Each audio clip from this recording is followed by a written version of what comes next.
वो नारी धन्यवाद की पात्र है।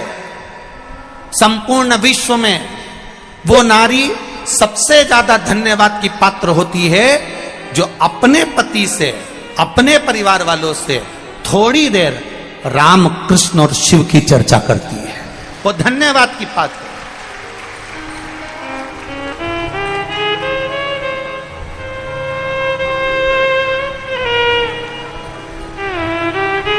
और मेरा विश्वास कहता है, बेटमा में ये लाखों की संख्या में जो भक्त आए हैं, आप लोग लाखों की संख्या में यहां पहुंचे हो, तो ये मेरा विश्वास कहता है कि जितने लोग ये देपालपुर, बेटमा, इंदौर क्षेत्र के हैं, ये मेरा विश्वास कहता है प्रत्येक घर में चाहे बहू हो, सास हो, ननंद हो, बेटी हो, दामाद हो, जो भी घर में होगा, मेरा विश्वास कहता है कि आपके घर में प्रतिदिन भले एक बार बात निकले पर शंकर भगवान की बात जरूर निकलती है। ये निश्चितता, ये मेरा विश्वास कहता है, ये मेरा भरोसा कहता है, ये मेरी दृढ़ता कहता है। बोलो री जी सही है कि गलत है?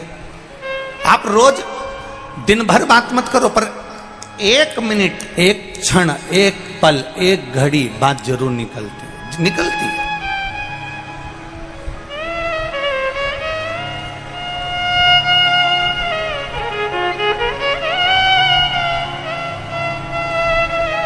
और हम तो हमेशा कहते आए, आज फिर कह रहे हैं,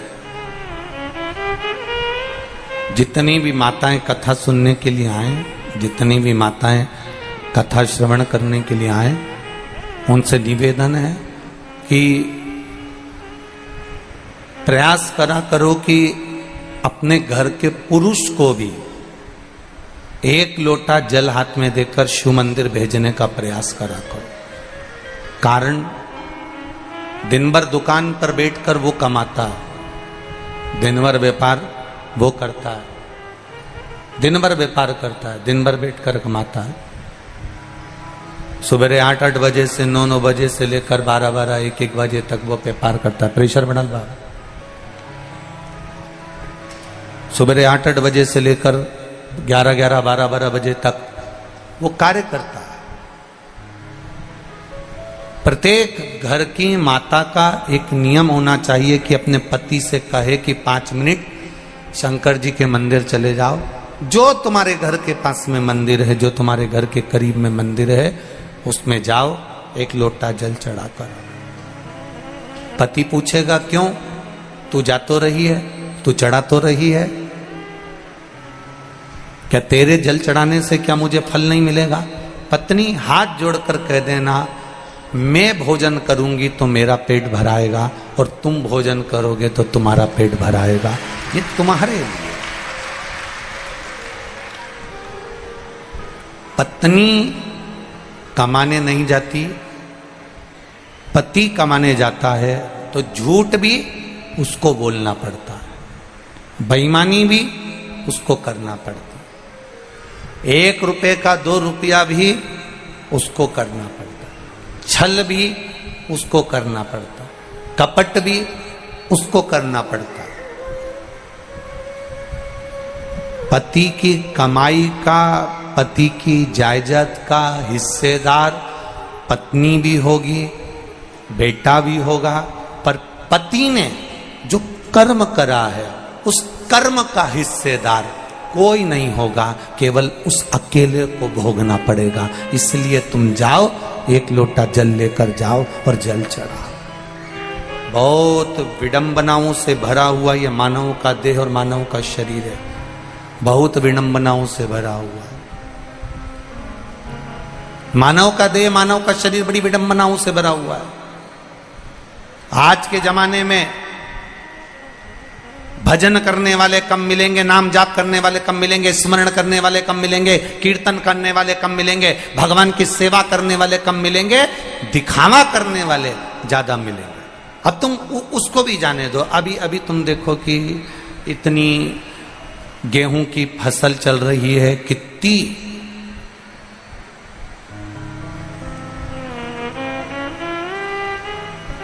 पहले के समय में ये गेहूं काटने की, चना काटने की मशीन नहीं होती थी, बोलो री जी हाँ, बोलो बोलो जम के बोलो ईमानदारी से, होती थी क्या? नहीं। पहले के समय में गेहूं काटने वाले मिल जाते थे, पहले के समय में चना काटने वाले मिल जाते थे। आज के जमाने में गेहूं काटने वाले, चना काटने वाले नहीं मिलते हैं, पर गला काटने वाले ढेर मिल जाते हैं। नहीं मिले, इनको ढूंढ ढूंढ के थक जाओ तो नहीं मिलेगा। गेहूं काटने वाला ढूंढो, मिलेगा क्या? अरे साहब बहुत महंगा मिल रहा, अब की बार गेहूं काटना बड़ा भारी पड़ रहा, चना काटना बड़ा भारी पड़ रहा, तो लोगों ने मशीन लगा दी कि मशीन से काट दो साहब, मशीन से काट दो। उन्हें मशीन लगा।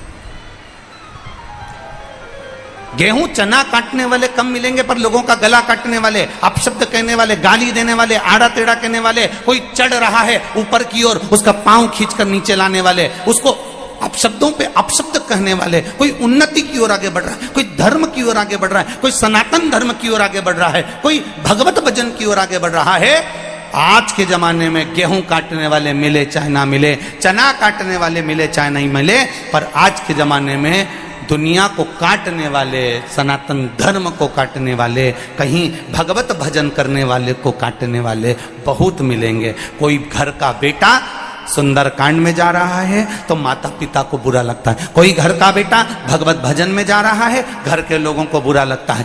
घर का, अरे जाने दो, कई कई घरों में तो ये हालत है कि पति अगर रोज रामायण में चले जाए, पति रोज सुंदरकांड में चले जाए, पति अगर रोज भगवत भजन में चले जाए, तो पत्नी का मुंह भगोना हो जाए।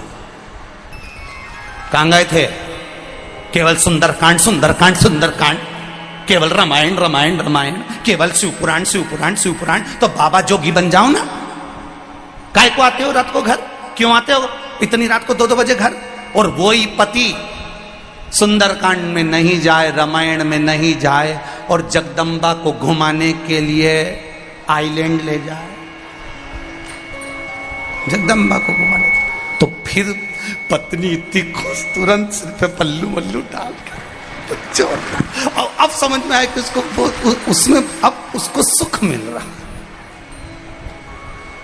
भजन में जाने पर उसको सुख की अनुभूति नहीं हो रही है, रामायण में जाने पर उसको सुख की अनुभूति नहीं हो रही है, शिव महापुराण में जाने पर उसको सुख की अनुभूति नहीं हो रही है। ये हमारी सोच है कि ये रामायण में क्यों जा रहा है, ये भगवत भजन में क्यों जा रहा है, ये कीर्तन में क्यों जा रहा है, ये मंत्र जाप में क्यों जा रहा है। नियम बनाओ बेटमा की माताओं कि अपने घर के एक एक बच्चे को शंकर के मंदिर में भेजने की एक ललकता पैदा करना है कि जा शिव मंदिर में जाकर तू जल चढ़ा, शंकर के मंदिर में जा। अपने पति से एक बार दिन में 24 घंटे में एक बार शंकर की चर्चा करना है, राम की चर्चा करना है, कृष्ण की चर्चा करना है, भगवत भजन की चर्चा करना है। अपने घर में दादियों से निवेदन है, दिन भर बैठकर रोटी खाए, कांदा निपटाए और उसके बाद दांत खुरती जाए, उससे अच्छा है 2 मिनट बैठकर भगवत चर्चा करना है। क्यों करना है? क्योंकि यह भगवत चर्चा ही हमारे जीवन का एक सुख पा जाती है। जब कोई नहीं आता, दुख की घड़ी जब आती है, परिवार, नाते, रिश्ते, कुटुंब, कबीला, ये सब चले जाता है, दूर हट जाता है, तब उस जगह पर तुमने जो शंकर भगवान की कथा सुनी है, शिव मंदिर गए हो, शंकर भगवान की अर्चना करी है, शिव चर्चा करी है, तब उस जगह पर मेरा महादेव आकर खड़ा हो जाता है। फिर कोई नहीं, शिव हो।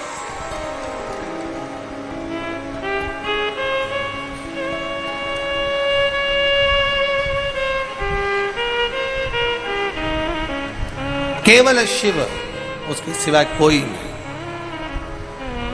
और अंत समय प्रभु वचन दिया तो आए ना आए प्रभु कुटुंब कबीला, अंत समय प्रभु आना पड़ेगा, वचन दिया तो निभाना पड़ेगा। अंत में कोई नहीं आएगा, तब वो खड़ा मिलेगा। एक पत्र आया है, यही अंत समय का, देखिए, कोई नहीं आएगा तब वो आएगा।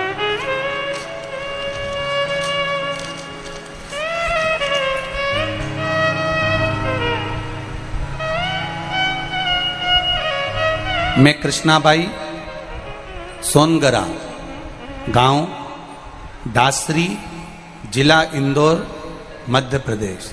कहीं बैठी हो तो हाथ हिलाइएगा, कहीं बैठी हो तो हाथ हिलाइएगा। मैं कृष्णाबाई सोनगरा, गांव दासरी, जिला इंदौर। कहीं बैठी हो तो हाथ हिलाइएगा।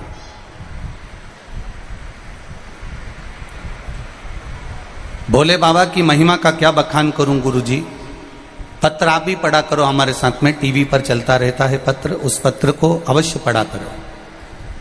मैं कृष्णाबाई सोनगरा, गांव डासरी, जिला इंदौर, मध्य प्रदेश, एमपी से हूं। भोले बाबा की महिमा का क्या बखान करूं गुरुजी। मेरा 13 महीने की बच्ची का अचानक पेट दर्द हुआ। हम इंदौर डॉक्टर के पास ले गए और डॉक्टर ने बच्ची का पेट देखकर सोनोग्राफी का रिपोर्ट में बच्ची के पेट में आते उलझी हुई बता दी। डॉक्टर ने तुरंत ऑपरेशन का कहा और ऑपरेशन बड़ा होना था, चीरा भी लगना था और बड़ी आंतों को सुलझाना था। डॉक्टर ने कहा था पूरी आंतें बाहर निकालना पड़ेगी और आंतें बाहर निकालने के बाद फिर उसको सुलझाया जाएगा। हम लोग बड़ी चिंता में पड़ गए। 13 महीने की बच्ची है, इसका इतना बड़ा ऑपरेशन करा देना और आंतों को बाहर निकलकर सुलझाना, ये तो बड़ा कठिन काम है। बाबा से प्रार्थना करी क्या करा जाए। हॉस्पिटल में ही हम उस बच्ची को ऑपरेशन के लिए डॉक्टर कह रहा था, वहीं पास में कोई कंपाउंडर खड़ा हुआ था और वो कहता है कि एक काम करो, मौका मिल जाए तो सीहोर किसी को भेजकर रुद्राक्ष बुलवा, उस रुद्राक्ष का जल देना चालू करो। हमने सीहोर रुद्राक्ष मंगवाया और रुद्राक्ष का जल पानी में गलाया, शिव जी को देना प्रारंभ करा। शंकर जी को चढ़ाते, वो इस बच्ची को 2-2, 4-4 बूंद दे देते। 13 महीने की बच्ची को हमने फिर बी केयर हॉस्पिटल में डॉक्टरों को दिखाया। फिर वापस सीटी स्कैन प्रारंभ हुई। ऑपरेशन की तारीख आ गई। ऑपरेशन पे ले जाने से पहले हमने फिर बच्ची की पुनः जांच करवाई। गुरुदेव, जब वापिस सीटी स्कैन करवाया और बाबा की कृपा किसको कहते हैं गुरुदेव, डॉक्टर की जब रिपोर्ट वापिस आना चालू हुई, पहली रिपोर्ट में तो डॉक्टर ने कहा कि इसका ऑपरेशन होगा। फिर दूसरी बार उसको वही रुद्राक्ष का जल दिया, फिर वापिस जांच कराना प्रारंभ करी और डॉक्टर ने दूसरी और तीसरी रिपोर्ट में कह दिया अब इसको ऑपरेशन की जरूरत नहीं है, ये ठीक हो गई है। ये शिव तत्व है, ये ओघड़ी है। तेरी कृपा बिना न हिले एक भी अणु, लेते हैं श्वास तेरी कृपा से तनो तनो। बखान क्या करूं मैं राखों के ढेर का, चपटी भगोत में खजाना कुबेरा। हे गंगाधार मुक्ति द्वार ओमकार बोले ओमकार तू, आयो शरण तिहारी शंभु तार तार तू। ये विश्वास आपने अगर आदत डाल दी बच्चों की मंदिर तक जाने की, आपने आदत डाल दी अपने पति की मंदिर तक जाने की, आपने आदत डाल दी अपनी खुद की भी शिव तत्व तक जाने की, तो एक बात अपने ध्यान में लगा कर रखना, परिवार वाले जब तक तुम्हारे पास में धन है तब तक तुम्हारे साथी हैं, कुटुंब वाले जब तक तुम्हारे पास में दौलत है तब तक वो साथी हैं, दुनिया के लोग जब तक तुम्हारा समय अच्छा चल रहा है तब तक तुम्हारे साथी हैं, पर मेरा महादेव तो सुख में भी साथी है तो दुख में भी मेरा महादेव साथी है। वो सुख में भी है, वो दुख में भी।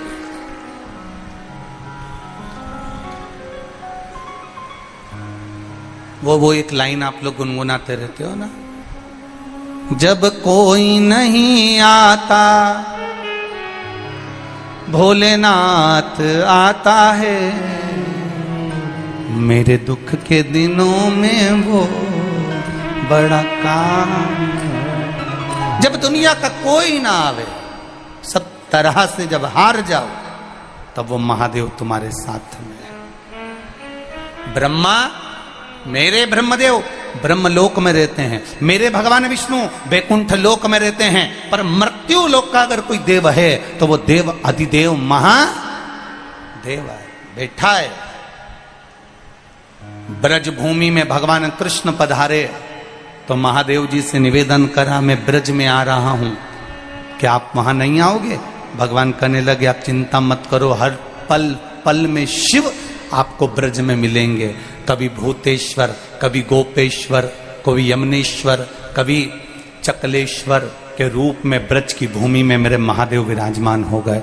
जब वेंकटेश भगवान तिरुमाला के शिखर पर आए तो उन्होंने देवाधिदेव महादेव से कहा कि मैं पृथ्वी पर आ रहा हूं, मैं तिरुमाला के शिखर पर आ रहा हूं, क्या आप मुझे नहीं मिलोगे? शंकर भगवान कहते हैं, आप तिरुमाला पर बैठना, मैं कपिलेश्वर के रूप में जमीन पर नीचे बैठकर तुम्हारी रक्षा करने वाला बैठा हूं। जब बद्रीनाथ आए, भगवान नारायण बद्रीश में पहुंचे तो कहा, मैं केदारेश्वर के रूप में विराजमान होऊंगा। भगवान कृष्ण कहते हैं, मैं द्वारका में जा रहा हूं, क्या आप वहां नहीं आओगे? भगवान कहते हैं, मैं नागेश्वर और सोमनाथ के रूप में विराजमान रहूंगा। ऐसा कोई स्थान, ऐसी कोई भूमि जहां मेरा देव अधिदेव महादेव है ही नहीं, जहां मेरा शिव ना हो, संपूर्ण जगत